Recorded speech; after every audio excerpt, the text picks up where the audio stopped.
Suite aux violentes manifestations qui secouent Madagascar depuis le 25 septembre, le président Andry Rajoelina a dissous son gouvernement le lundi 29 septembre 2025. Christian Tsaï, Premier ministre depuis 2018, quitte également ses fonctions. Les ministres sortants assureront la gestion des affaires courantes jusqu'à la mise en place d'un nouvel exécutif. Suivant l'article 54 de la Constitution, j'ai décidé de mettre fin aux fonctions du Premier ministre et du gouvernement. On n'a pas su répondre à vos attentes. En attendant la formation du nouveau gouvernement, ceux qui sont en place assureront l'intérim. Durant les 3 prochains jours, nous allons recevoir les propositions de nom de Premier ministre.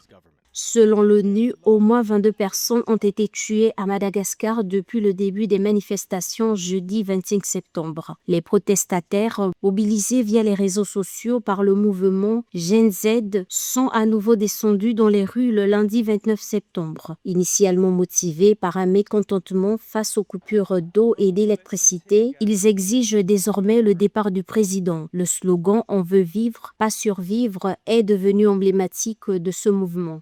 La situation à Madagascar est d'une certaine gravité et vient mettre en exergue les manquements qu'il y a pu avoir, que ce soit par le gouvernement, également donc par le premier responsable qui est le chef de l'État, en la personne d'Andrazwen. Les réponses qui ont été apportées ne semblent pas trouver une résonance auprès de cette jeunesse qui estime que naturellement celui qui doit endosser la plus grande responsabilité reste le chef de l'État.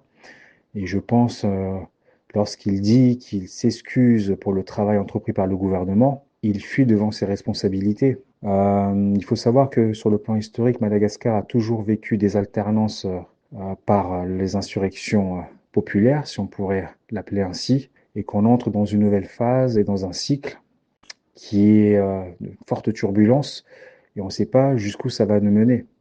Face à l'ampleur du mouvement, le président Andry Rajoelina avait déjà tenté d'apaiser les tensions vendredi en limogeant son ministre de l'Énergie. À son retour de l'Assemblée générale de l'ONU à New York, il s'est ensuite rendu personnellement dimanche 28 septembre dans un quartier populaire d'Antananarivo, promettant aux habitants de tout corriger pour être encore plus proche des Malgaches. Il a également présenté ses excuses au peuple malgache pour des insuffisances de son gouvernement.